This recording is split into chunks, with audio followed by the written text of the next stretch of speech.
आज वाज बाउनवान क्या आप खुश हैं के तहत मैं आपके साथ खुदा के कलाम का मुताला करना चाहता हूं। आप सब क्या आप खुश हैं? आप क्यों खुश हैं? जब आप छोटे बच्चों को देखें तो आप सिर्फ एक खिलौने से उन्हें खुश कर सकते हैं।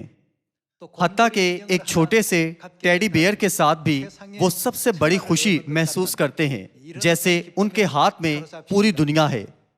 तो फिर हम आसमानी फर्जंद किस चीज से बहुत खुश होते हैं? यसाया नबी की नबूवत में ये लिखा है कि सय्यून में खुशी और गाने की आवाज हरगिज खत्म ना होगी। जब हम नबूवत के इन कलमात पर गौर करें तो हम तस्दीक कर सकते हैं कि सय्यून वो जगह है जहां हमेशा बकसरत खुशी और शादमानी होती है। तो फिर सय्यून में खुशी के अनासिर और जराए क्या हैं? जब आप घर जाते हैं तो क्या चीज आपके घर को गरमा देती है? वही टीवी, वही फ्रिज और वही फर्नीचर होता है। ये वो चीजें नहीं हैं जो हमें घर पर वाकई खुश करती हैं। जब आप अपने घरों में दाखिल होते हैं तो आप महसूस करते हैं कि ये जगह जिंदा है, यहाँ का माहौल गर्म है। उस वक्त आपके घर का माहौल पुरजोश और पुरसुकून होने की वजह क्या है? घर का सबसे अहम उन्सर माँ है। इसकी वजह यह है कि घर पर माँ है। यहां तक कि अगर वो कुछ ना भी कहे तो क्या उसकी मौजूदगी घर को गर्मजोशी, खुशी और मोहब्बत से नहीं भर देती? इस हवाले से मैंने सुना है कि जब इंडिया में हमारे सय्यून के खानदानी अरकान चर्च आते हैं तो वो हमेशा एक दूसरे से पूछते हैं, क्या आप खुश हैं? ये उनके लिए सलाम बन गया है। मैं आप सब से भी पूछना चाहता हूं, क्या आप खुश हैं? क्या आप वाकई खुश हैं? हम खुश हैं क्योंकि हम खुदा के साथ हैं। हम जल्द ही आसमान की बादशाही में दाखिल होंगे। आसमानी माँ हमारे साथ हैं और हम सय्यून में अपने प्यारे भाइयों और बहनों के साथ मिलकर इबादत कर सकते हैं। हम कितने खुश हैं। कम से कम सबत के दिन हमें दुनिया की तमाम परेशानियों और फिक्रों के साथ क्या करना चाहिए? हमें इन सब को एक तरफ कर देना और इन्हें भूल जाना चाहिए। आज हम सिर्फ खुदा, आसमान की बादशाही और आसमानी माँ के बारे में सोचें जो हमारे साथ हैं। मुझे उम्मीद है कि आप अपने आप को खुदा के बख्शे सच्चाई के कलाम में मुब्तला करेंगे और आज के दिन को कीमती दिन बनाते हुए खुदा के कलाम में पाई जाने वाली खुशी से लुत्फ अंदोज होंगे। जैसे जैसे सय्यून में अरकान की तादाद में इजाफा होता है तो घर की तरह कुछ मसाइल पैदा हो सकते हैं। बाज़ औक़ात बच्चों में मुकाबला होता है और हर एक ये सोचता है कि अम्मी किससे ज्यादा मोहब्बत करती हैं। बहुत से बच्चों को मौसर तौर पर संभालने के लिए एक माँ बड़े बच्चे से कहती है कि अपने छोटे बहन भाइयों का अच्छी तरह ख्याल रखना और इस बात को यकीनी बनाना कि सब हम आहंगी में हैं। ताहम ये देखकर छोटे बहन भाई हसद करने लगते हैं। वो सोचते हैं कि अम्मी सिर्फ बड़े भाई को पसंद करती हैं, वो अहम बातें सिर्फ उससे बताती हैं। हम मुकम्मल तौर पर पीछे रह गए हैं। ये कहा जाता है कि बच्चे आमतौर पर ऐसा महसूस करते हैं। ताहम आप सब क्या वाकई एक माँ ऐसा सोचती है? यहाँ बहुत सी माएँ हैं और ऐसा हरगिज नहीं होता है। वो सबसे यकसा मोहब्बत रखती है क्योंकि कोई उंगली ऐसी नहीं जिसे काटने से तकलीफ ना हो। अमेरिका में एक मशहूर आइजनहावर नामी सदर था। वो दूसरी जंग अजीम का हीरो था। वो यूरोप में इत्तेहादी फौज का सुप्रीम कमांडर था और बाद में उसने रियासत हाय मुत्तहिदा के सदर के तौर पर भी खिदमत अंजाम दी। वो 7 बेटों में से एक था। मोहल्ले के लोग और जानने वाले हमेशा उसकी माँ के पास आते और कहते, आपने अपने बेटे की अच्छी परवरिश की है, आप बहुत खुश होंगी। लोग हमेशा उसकी माँ से ये कहते हुए मिलते थे कि आप ऐसे अच्छे बेटे की परवरिश करके बहुत खुश होंगी। हर बार वो एक ही जवाब देती थी कि आप किस बेटे की बात कर रहे हैं। माँ के इल्फाज का मफहूम ये था कि मुझे अपने 7 बेटों पर फख्र है और उन सब को काबिल जिक्र समझती हूँ, इसलिए मुझे नहीं मालूम कि आप किस बेटे की बात कर रहे हैं। बेशक लोग आइजनहावर का हवाला एक जनरल या सदर के तौर पर दे रहे थे, लेकिन उसे इससे कोई फर्क नहीं पड़ता था कि वो जनरल था या सदर। उसका मतलब था, अगरचा वो मेरा कीमती बेटा है और मुझे उस पर फख्र है, लेकिन मुझे अपने 7 बेटों पर फख्र है। इसकी वजह यह थी कि उनमें से हर एक ने अपना अपना किरदार अदा किया और अपनी जिंदगियां अच्छी गुजारी थीं। हत्ता कि अगर एक ऐसा बेटा था जिसमें कमी थी, तो वो अपनी माँ की याद में कैसा था? वो उसे बेटे के तौर पर याद करती थी जिस पर उसे फख्र था। आप सब, हमारी आसमानी माँ सयून के सब फर्जंदों को अजीज रखती हैं और उनसे मोहब्बत रखती हैं। सदर आइजनहावर की माँ वाकई एक अक्लमंद औरत लगती हैं। जब भी उसके आसपास मौजूद लोग ये सवाल करते तो उसका जवाब हमेशा एक ही होता था, आप बहुत खुश होंगी कि आपका बेटा अजीम है, आपको वाकई फख्र होना चाहिए। जब भी लोग ये कहते तो वो कहती, आप किस बेटे की बात कर रहे हैं? ये एक मुख्तसर सा जवाब है, लेकिन मैं इस एक जुमले से उनके किरदार को बहुत ज्यादा महसूस कर सकता हूं। ना तो आसमानी माँ ना ही आसमानी बाप किसी बच्चे को दूसरे से ज्यादा अजीज रखते हैं और ना ही मोहब्बत करते हैं, बल्कि उन्होंने सब सयून के फर्जंदों के लिए अपना खून बहाया, सख्त मेहनत से काम किया और अपनी तमाम तर कोशिशें बरोए कार लाए, और अब भी हमसे लाजवाल मोहब्बत करते हैं। हमें ये हरगिज भूलना नहीं चाहिए। बस उन कलमात में से जो माँ हमें हमेशा देती हैं, मुझे याद है कि उन्होंने कहा था कि आप मेरा सब कुछ हैं, आप मेरी जिंदगी में सब कुछ हैं। इससे मुराद सिर्फ एक मखसूस बच्चा नहीं है, वो हम सब से यानी सयून के तमाम अराकीन से मोहब्बत करती हैं। ये सिर्फ आइजनहावर ही नहीं था, बल्कि बेहतरीन कारकर्दगी का मुजाहरा करने वाला बच्चा भी था, और वो बच्चा जिसमें कमी थी, और वो बच्चा जो सिर्फ 1% कमी का शिकार था, जिसने उसकी माँ को फख्र और खुशी दी। खुदा के तमाम फर्जंद जो सयून में आए हैं, आसमानी माँ के लिए फख्र का बाइस हैं। हम में से हर एक उन्हें फख्र महसूस करवाता है। एक रुकन मुनादी में अच्छा होने के बाइस, दूसरा रुकन एक अच्छा मुबश्शर होने के बाइस, और एक और रुकन अपने गुनाहों को पहचानते हुए तौबा की जिंदगी गुजारने के बाइस। उनके फख्र करने की कई मुख्तलिफ वजूहात हैं। इसलिए इस लम्हा से हमें तमाम बचकाना ख्यालात को तर्क करना चाहिए। क्या हमें ये नहीं समझना चाहिए कि बाप और माँ सयून के उन तमाम फर्जंदों से मोहब्बत करते और उन्हें अजीज रखते हैं जिन्होंने आसमान में गुनाह किया और इस जमीन पर फेंक दिए गए थे। किताब मुकद्दस में होसे की किताब में ये लिखा है कि आओ हम खुदावन के इरफान में तरक्की करें। हमें खुदा को जानने की हर मुमकिन कोशिश करनी चाहिए।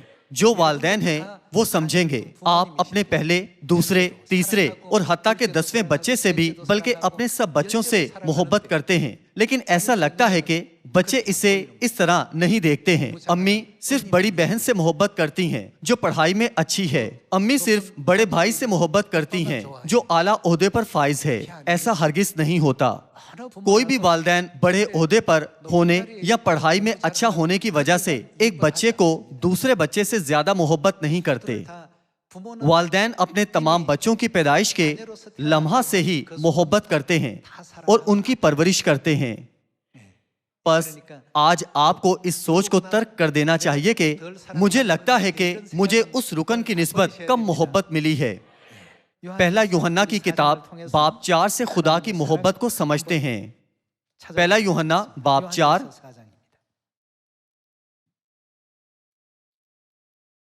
पहला यूहन्ना बाब 4 आयत 7 से देखते हैं।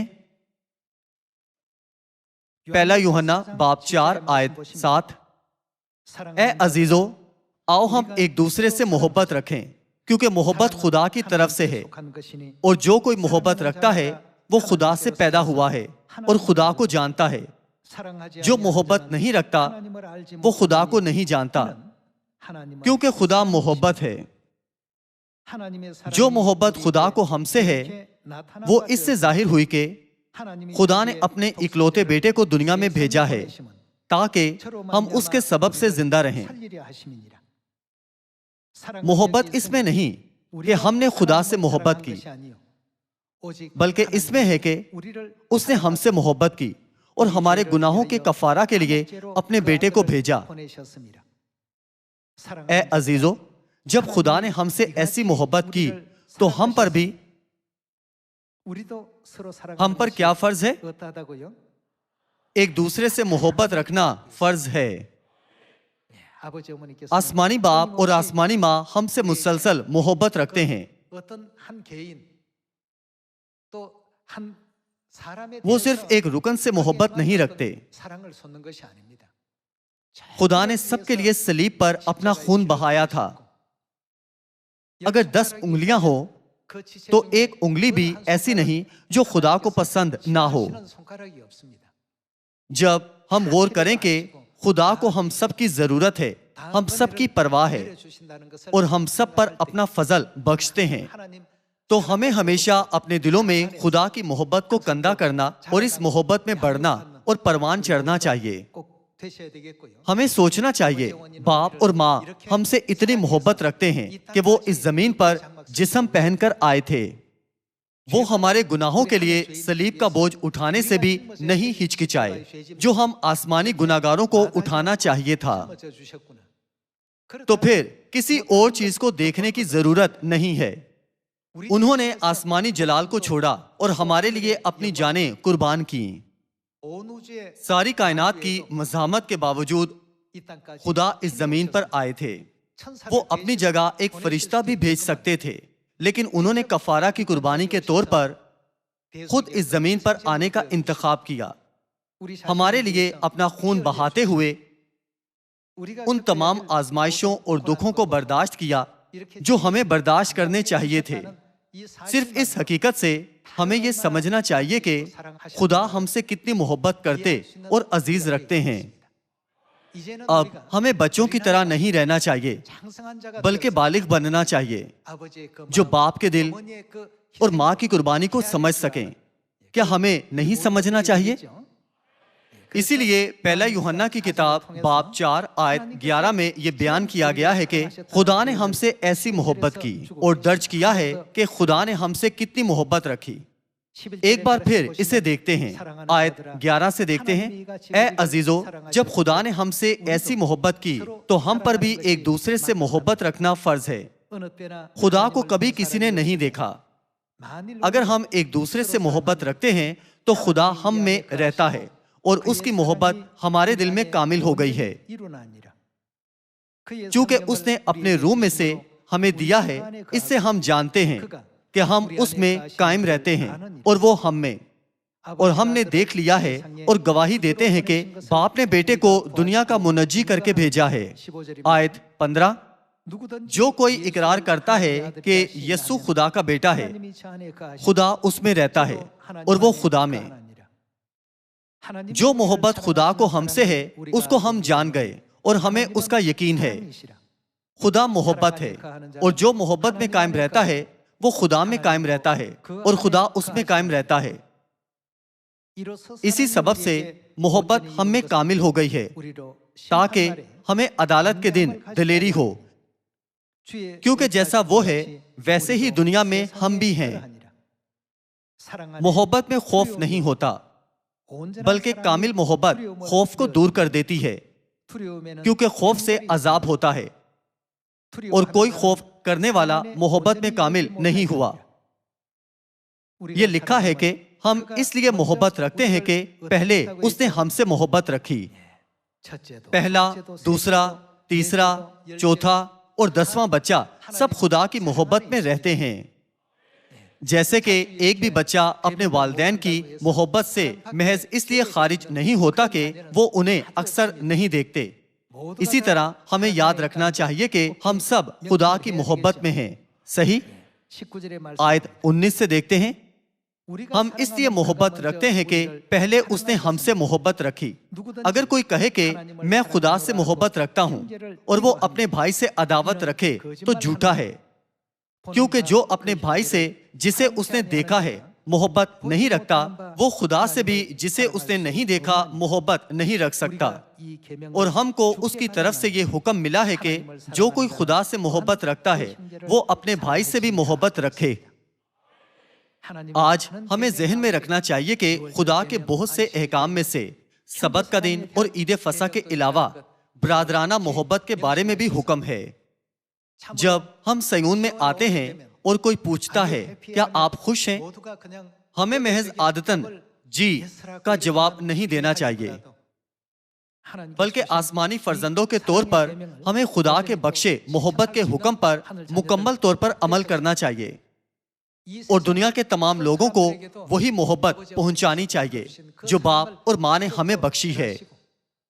मुझे उम्मीद है कि खुदा के फर्जंद मोहब्बत के तौर पर नुमाया होंगे, चाहे वो घर में खानदान के साथ हो, चर्च में दीगर अराकीन के साथ हो या मुआशरे में दूसरों के साथ हो, क्योंकि ये कहा जाता है कि मोहब्बत खुदा की तरफ से है।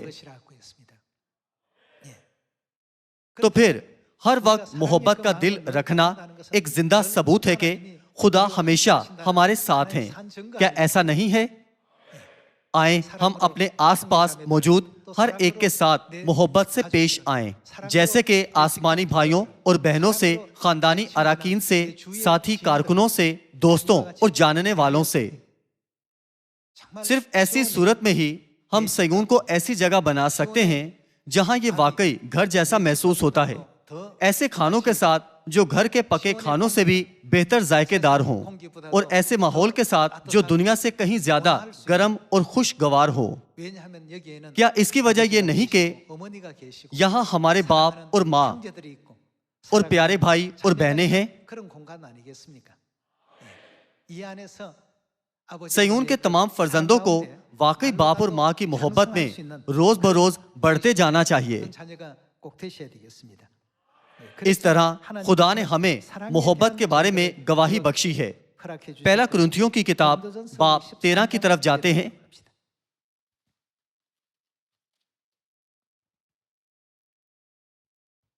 पहला कुरिन्थियों बाब 13 आयत 1 देखते हैं। बाब 13 आयत 1, अगर मैं आदमियों और फरिश्तों की जुबानें बोलूं और मोहब्बत ना रखूं तो मैं ठनठनाता पीतल या झुंझुनाती झांझ हूं। और अगर मुझे नबूवत मिले और सब भेदों और कुल इल्म की वाकफियत हो और मेरा ईमान यहां तक कामिल हो कि पहाड़ों को हटा दूं और मोहब्बत ना रखूं तो मैं क्या हूं? मैं कुछ भी नहीं। मोहब्बत के बगैर ईमान या खुशखबरी के लिए कोई भी काम जो मोहब्बत के बगैर किया जाता है बेफायदा है। आयत 3 से देखते हैं, और अगर अपना सारा माल गरीबों को खिला दूं या अपना बदन जलाने को दे दूं और मोहब्बत ना रखूं तो मुझे कुछ भी फायदा नहीं। किताब मुकद्दस वाज़े तौर पर कहती है कि जो कुछ मोहब्बत के बगैर किया जाता है वो बेफायदा है। आयत 4 देखते हैं, मोहब्बत साबिर है और मेहरबान, मोहब्बत हसद नहीं करती, मोहब्बत शेखी नहीं मारती और फूलती नहीं, नाजेबा काम नहीं करती, अपनी बेहतरी नहीं चाहती, झुंझुलाती नहीं,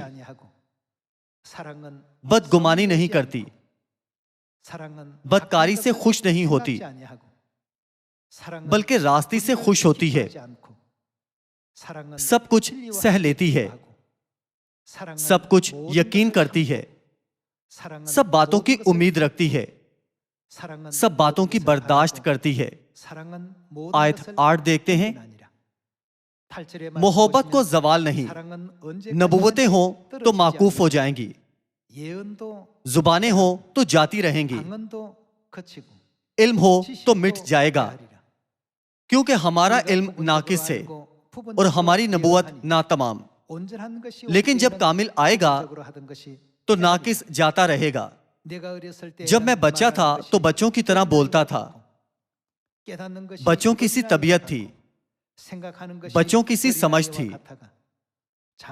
लेकिन जब जवान हुआ तो बचपन की बातें तर्क कर दी। अब हमको आईना में धुंधला सा दिखाई देता है, मगर उस वक्त रूबरू देखेंगे।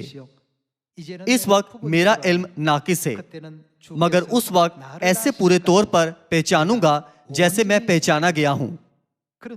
गर्ज, ईमान, उम्मीद, मोहब्बत, ये तीनों दायमी हैं, मगर अफजल इनमें मोहब्बत है।